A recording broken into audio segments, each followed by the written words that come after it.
Welcome to my third video on YouTube here. We're going to do our first cook today with our Brinkman Trailmaster limited edition offset cooker.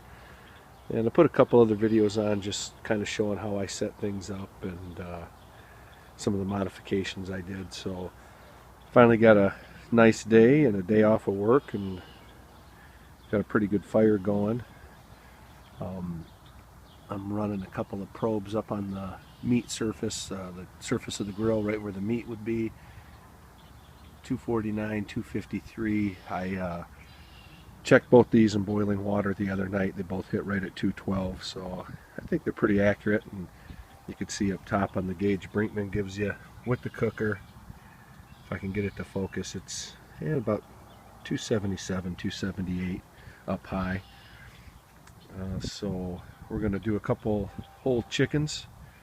I just cut the backs out of them. I'm going to cook them flat today, and today's more of a tuning day with the heat and the temperature and controlling the smoke and all that good stuff, messing with the tuning plates.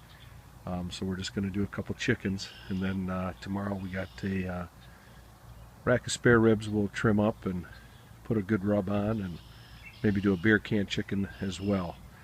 A couple quick things here. Got a pretty good fire going. Still got a lot of charcoal in there. That's kind of what I'm waiting to see, is what's going to happen. Right now the heat's been very easy to maintain, but I have a good base layer of hot Kingsford in there.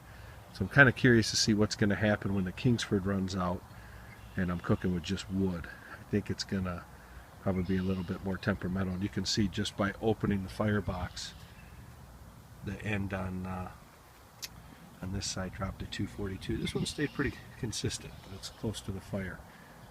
One other quick modification I made since the last videos, and I'm going to go ahead and open this. I did a couple of things. I put this felt. This is just a tape with a Nomex rope on it, and it's used for wood stoves. I found it at a wood stove barbecue store, and they sell it by the foot. It was only like $1.50 a foot, and it just seemed a whole lot easier than trying to make a gasket with the RTV or some of the rope gaskets that are kind of messy. So I bought this stuff. It's got adhesive right on it. It's peel and stick, and I actually had to splice it in half to make it fit on these narrow channels on the Trailmaster. So I have tons of this stuff to replace it. And I put it on the firebox and the cooking chamber.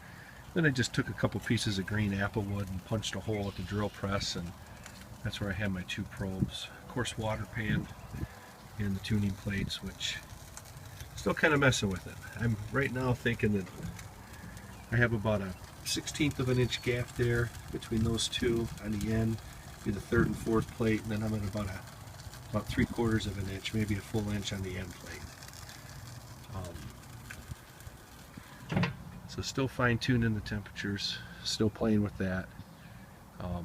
Gonna let her run here for an hour or two and play around with the temps, and then throw our chickens on for dinner tonight. So thanks for checking this video out, and I look forward to doing more as I cook with this new pit all summer long.